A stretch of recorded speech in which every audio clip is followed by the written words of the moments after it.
Good afternoon, everybody. It's a honor and a pleasure to have you here. By way of introduction, my name is Bob Pfunder. I am the Associate Vice President for Mission and Ministry here at Providence College. Myself and I'm an alum of class of 2009. And I am excited to welcome you to the second session of the Office of Institutional Diversity, Equity, and Inclusion's Anti-Racism Summer Virtual Series. And I'll be your moderator today. And I'll say a few words about kind of structure and the ways in which engagement will happen over Zoom in a few minutes. But I'd like to introduce our speaker today, Dr. Dana Dillon. Dr. Dillon is Associate Professor of Theology and Public and Community Service Studies. And she's also the Associate Director of the Development of Western Civilization Program. So she's very busy. She wears a few different hats. But true to Dr. Dillon's three-part job title, today she'll be reflecting on the intersection of anti-racism work and conceptualizations with the Christian tradition, so the work of Jesus Christ, and the virtue ethics tradition, which you may, I hope, perhaps remember from your Civ days, at least for those of you who are a part of Civ. The title of her presentation is Anti-Racism as a Necessary Christian Virtue. By way of moderating duties, I would like to just say one thing, as I alluded to. Dr. Dillon will present for about a half hour, kind of until about 1:30 or so. And as you're listening to her presentation and reflecting and engaging, if you have any questions you'd like to ask for a Q&A session after, we'd encourage you to use the Q&A button. If you look at the bottom of Zoom, there's a Q&A button. Click there and you can submit your questions there. The chat function is a little different. That's for something that goes out to all participants in this Zoom webinar, but the Q&A will actually queue your question up to be considered for Dr. Dillon. And we'll move into that Q&A section after her talk. But if you have any questions in the interim, just feel free to send them via the Q&A section. That could be either technological questions or questions about Dr. Dillon's presentation. And we'll go from there. And so without further ado, let's welcome Dr. Dillon to the virtual podium. Here we go. Thanks everybody for coming. And I'm really, this is an important topic and I'm really pleased to be asked to share some thoughts with you. I'm gonna actually pull up a PowerPoint here. So give me a minute to share my screen. And get this going.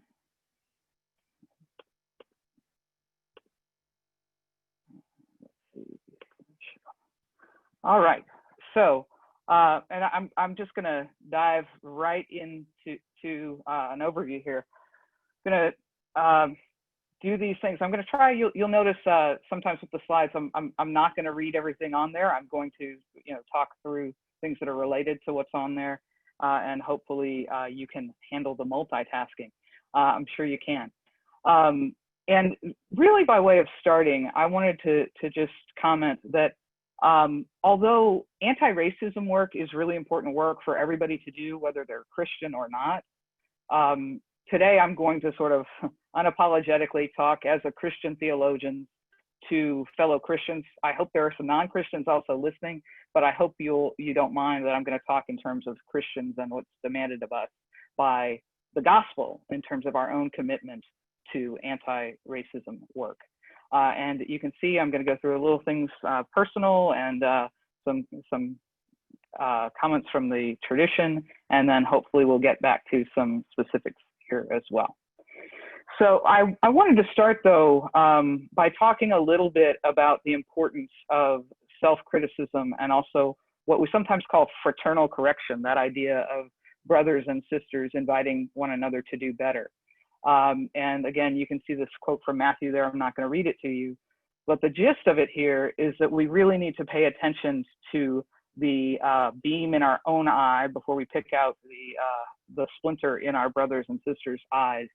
And so I want to really invite us to be as harshly self-critical as we can and as gently other-critical as we can be, as we invite other people to deeper reflection on their own implicit racism, implicit bias, white privilege, other terms like that. So I invite you to consider it in that spirit. And I want to talk a little bit, as I said, about my own personal journey. I did my undergraduate work at the University of Notre Dame. I was a theology major and with a peace studies concentration. I practically had a minor in Catholic social thought. I was definitely very interested in social justice issues. And I'll just date myself, class of 1993. So that's when I was there.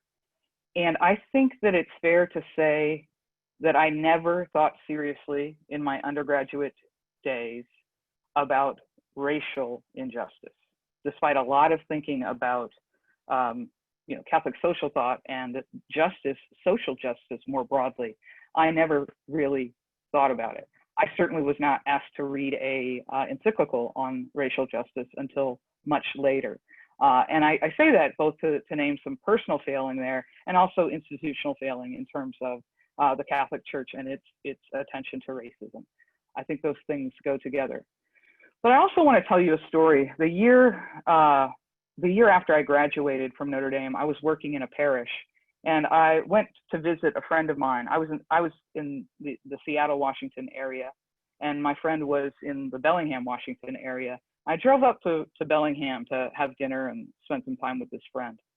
And partway through our visit, we were deciding to go for a cup of coffee across the border in Canada. Neither of us had been to Canada yet. We were newly relocated to Washington State. And in a moment, an impulsive moment, I decided to say a phrase that had been all over my childhood. I said, well, you know what? We're both free, white, and 21. Let's go. Well, my friend, Mike, was half Hawaiian and half Chinese. And so in that moment, after I said that, I had this horror. And here, I want to tell you, here's what went through my mind. It all happened very quickly. I thought, wait a minute. Am I allowed to say that to him? Because how does he count in this black-white racial world that I hadn't really thought about, but thought I knew? Well, then the full impact of what I was saying by using the phrase free, white, and 21, implying that other people were not free if they were not white. And of course, I was about 22, so it was new to me to be able to use this phrase positively about myself. However, I was horrified by what I had said. And for me, it was a beginning of an awareness that I, like so many of us, growing up in the culture that we've grown up in, we learn scripts, right? Ways of speaking in the world, ways of acting in the world, ways of seeing the world that are much more racialized than we've ever thought about. Again, I had not thought about the racialism of that phrase. So it was a moment where I came to a greater awareness of some of my own unconscious bias. And I think that I can say that for the almost 30 years since that moment, I have very consistently been awakened in new ways to something else that I didn't realize was as racialized, day after day, month after month. And one of the things I want to say is, as you'll see as I go through this material, the invitation that I want to offer to each and every one of us today is that we need to get better every single day about being less racist and more anti-racist in everything that we do. And with that, I want to move us into a little bit more of what the Catholic Church has said about racial justice. So one of the things on this book came out almost 10 years ago now, Brian Massengale's Racial Justice and the Catholic Church. It's a really important reading if you're interested in this. Father Massengale is a Catholic priest, and he teaches now at Fordham. He taught for quite a while at Marquette, but now he's at Fordham. I believe he's a priest of the Diocese of Milwaukee. And he covers what I'm going to cover and so much more. But just as a quick overview here. So the U.S. Catholic bishops have now 4 times gotten together and as a conference explicitly written on race and racism. You see the years there. In 1958 and 1968, those statements were actually demanded by the Vatican. Again, Father Massengale does this history quite powerfully. The Vatican could not believe that the U.S. Catholic bishops were not commenting on racism in the moment that was 1958. Right? And think about what had gone on in the 1950s in terms of the beginnings of the civil rights movement, about Brown versus Board of Education, and so many of these other things. But until November of 2018, they had not commented on this. It was almost 40 years. Now, there are clear condemnations of racism in all of these documents. And in fact, they get progressively clearer on the complex nature of both personal sin, right, and structural sin that is involved. And they really call Catholics to do better on all these things. And as a general rule, when I poll my students on whether they've heard of these documents, most of them have not. I'm a little tempted to poll you on it, but I'm not going to. I want to give you a few of the highlights of what they say in these documents. And brothers and sisters to us from 1979, they make it pretty clear that they call racism an evil. They call it an enduring evil, one that continues both in society and in the church. But one of the things that they emphasize here, and the bold here is from me, not from them, is that despite all the changes that had happened in the 2 decades prior to 1979, they name that it's largely only external appearances that seem to have changed. They also emphasize in this document this idea that I think we're now more and more realizing, that racism is part of the very fabric of America. Whether you're talking about the genocide of the Native Americans, the anti-immigrant sentiment in so many other places, and of course the history of slavery, Jim Crow, and mass incarceration, we have this continuing legacy. Racism is part of our very structures. They also emphasize that racism is not one sin among many. It's a radical evil. It divides our human family. It denies, think about this, it denies the new creation of a redeemed world. In other words, it's denying the work that Christ did on our behalf. And they invite us, again, this proclamation.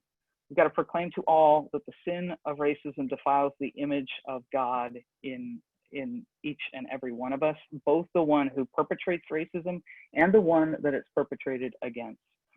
And so there's a real invitation here to overcome this terrible sin and become more united. Now, I wanted to take a moment though and discuss this idea. If we're calling racism a sin, well, how do we think about sin? What makes something sinful?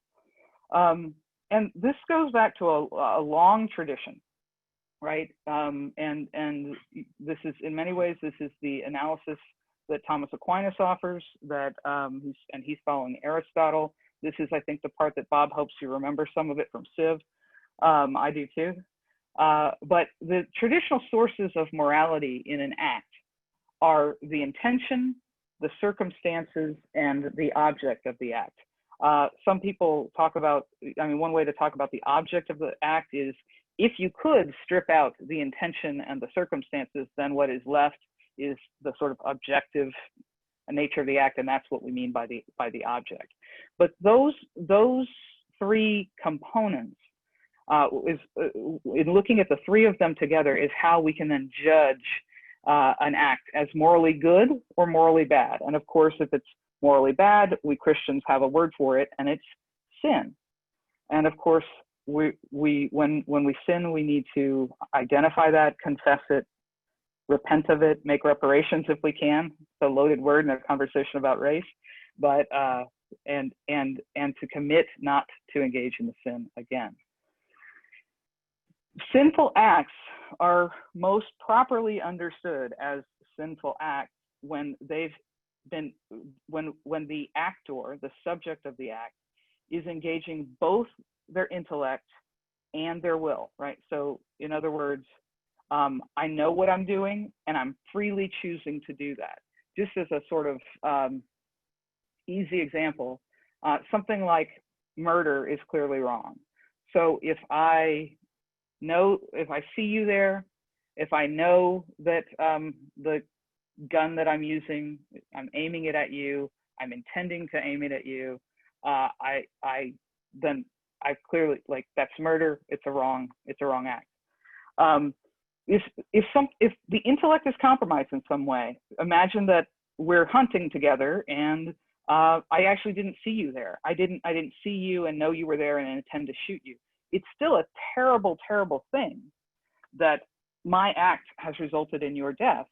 But morally, it is, because I didn't know that that's what I was doing, we wouldn't see it as an intentional act, as a sinful act in the same way. Now, to stay with that example just a little bit longer, we can also talk about what the reasonable precautions that I should have taken, right? Shouldn't we both have been, I'm not a hunter, but shouldn't we both have been wearing those like bright orange vests? Shouldn't I not have shot at the first noise that I heard? Shouldn't I kind of have been aware of where my hunting partner was before I took that shot? Isn't there a certain responsibility that I have to make sure that I know what I'm doing before I fire that gun? Again, that's about the engagement of the intellect, and then also then freely choosing it as well. Stanley Hauerwas, theologian at Duke, he was actually my dissertation advisor. You might know Laura or Adam Hauerwas. Adam is his son, so part of the PC community by family connection here. But Stanley has famously said, you can only act in a world that you can see, and you can only learn to see by learning to say. And I think it's important to spend some time on this a little bit, because one of the key things with racism that complicates it, makes it more complicated than something like murder, is we are often formed. We're told a story where America is about equal opportunity and all people are created equal and everybody has the same rights and freedoms. And in many ways, we're shaped by our culture not to see race and not to blame race for things. So I just want to hold on to this complicated nature of the importance of learning to see the truth of the matter in terms of our racial relations, because I do believe that we have a moral responsibility to do that. A little bit more about virtue ethics in this case, because again, my central claim here is that anti-racism is a necessary virtue for Christians. So again, we're following a tradition around virtue ethics here. And one of the basic premises in virtue ethics is that like acts create like habits. So the more we say the honest word, and instead of taking the easy way out with a lie, we create that habit of that commitment to honesty, right? And the opposite is also true. The more we tell the lie, the like acts create like habits. It works for vice as well as for virtue. So virtues are often defined as stable dispositions that help the will and the intellect seek the good and the true, right? And by the way, let me remind you, right, that God is the highest good, and also the way, the truth, and the life. Jesus says that he himself is the way, the truth, and the life. So that idea that virtues are these dispositions that help draw us by our intellect and our will. Sometimes people say by knowledge and by love. to the good and the true, that's also about drawing us in more deeply to the life, to the life with God that we are called to.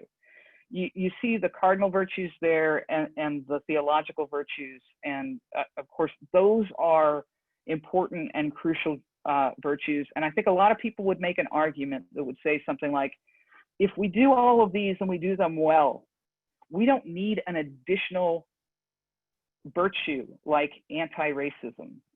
But part of what I'm trying to suggest to you here is that without actively cultivating that virtue of anti-racism, we are going to fail to love in the way that we are called to love. I'm gonna bring in the big guns here. St. John Paul II actually talked about a moral virtue that he thought we needed. This is in his Solicitudo Rei Socialis, which was a 1987 encyclical of his. He says that because we're intrinsically connected to one another, there is a bond of interdependence between individuals and peoples, which is found at every level. So he says that there just is that bond. It's already there among us. But he also says that solidarity is a moral virtue, which we need to work on and grow in it, because it helps us to know the depth of that bond and to act accordingly. And I am gonna read this quote. It's important. It's crucial. He says that solidarity is not a feeling of vague compassion or shallow distress at the misfortunes of so many people, both near and far. On the contrary, it is a firm and persevering determination to commit oneself to the common good. That is to say, the good of all and of each individual, because we are all really responsible for all. And I want to just add on that again, I think that we can embrace solidarity very much sort of in theory and say, well, so solidarity is enough. Why do we have to cultivate a particular virtue of anti-racism? And the answer to that is just the complex reality of our history. And you're going to see my slides now transition. They're more artwork for a little while now. But this is a 1916 piece, originally published in Crisis, which that was the journal of the NAACP. W.E.B. Du Bois was, I believe, the managing editor of it at that point that this was published.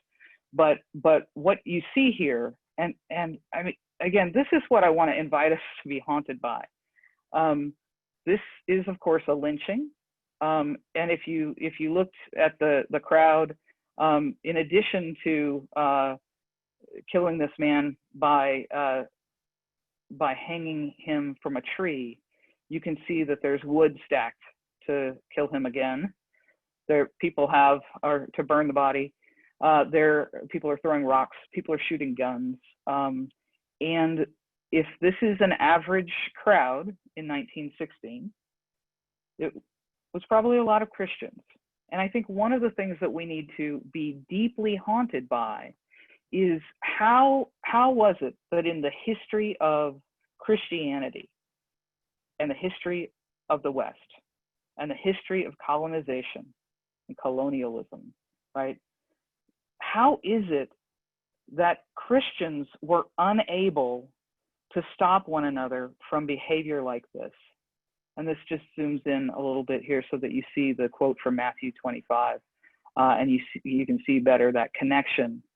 How is it that people who follow a Savior who was himself put to death by a mob in many ways, how is it that we couldn't see this connection for so much of our history, that we couldn't see that we were called to something better? And I want to just take, so I want to read to you a quote. I did not actually put this one on one of the slides, but the Bishop of Natchitoches, Louisiana in 1861. His name was August Martin. And he wrote a pastoral letter to his diocese, encouraging them to do the good work of supporting the Confederacy in defending slavery. And I want to read this to you because, and the key thing that I want you to hear here is that this is the way our bishops have sometimes led us. And so it's really challenging to think through how we ought to have discerned better morally when this was the leadership we were getting. Bishop Martin said, "The manifest will of God is that in exchange for a freedom which they are unable to defend and which will kill them, and in return for a lifetime of work, we must give these unfortunate people not only the bread and clothes necessary to the material life, but also their just share of truth and the goods of grace, which may console their present troubles with the hope of eternal rest." He goes on to say, "Slavery, far from being an evil, is an eminently Christian work. The redemption of millions of human beings who would pass in such a way from the darkest intellectual night to the sweet light of the gospel." This is a picture of what we were doing in the work of colonialism, slavery, etc., that argues that taking people out of their homes in Africa and enslaving them to work for us was a gift to them. The depth of the bias about what that means about Black persons and African cultures is terrifying. And yet that continues, that ingrained mindset, which has lasted in our country and in our churches longer, for more than half of the history of this nation, right? Is not easily fought, but it's crucial that we do so. And I will just, the slide that I've left up here for a little while is, I think, a painfully beautiful expression. It's inspired by Ferguson, and which is where the beginning of "Hands Up, Don't Shoot" as a protest cry came in, and you can see an image here of what it might be to see Christ as, again, the victim of violence, and of course Mary as the mother of a son who suffered violence. It really is part of a way to see our tradition. So coming from Bishop Martin, I want to come forward all the way to Bishop Mark Seitz of El Paso, Texas, who wrote a letter to his diocese in the wake of the George Floyd murder. And you can see the quote here. Oops, accidentally went on to Sister Thea. But he invites us to see that Christ comes to us crucified and powerless, and to see this connection between Christ's suffering and so many people who have suffered violence at the hands of police and of others. And he talks here about the church's preferential option for the poor. In case anybody's not familiar with it, that the church does teach that as we look at the gospel, the scriptural revelation, right, from taking the side of the Israelites and freeing them from slavery in Egypt, all the way down to Jesus's tendency to hang out with the sinners and the tax collectors and the prostitutes. God so consistently chooses the side of the poor that we too, as followers of Christ, are invited by church teaching to make a preferential option for the poor, to choose those who are marginalized, to choose those who are forgotten and oppressed. And that, again, I will say, is part of the reason that why I see that it's so important that we, in the racial reality that we live in, we have to consistently choose those who are oppressed, those who are oppressed because of race, and make sure that we are in solidarity with them. And I'm going to wrap up my remarks here for now, and with this word of hope, I think, from Sister Thea Bowman. Sister Thea Bowman addressed the U.S. Bishops' Conference in 1989.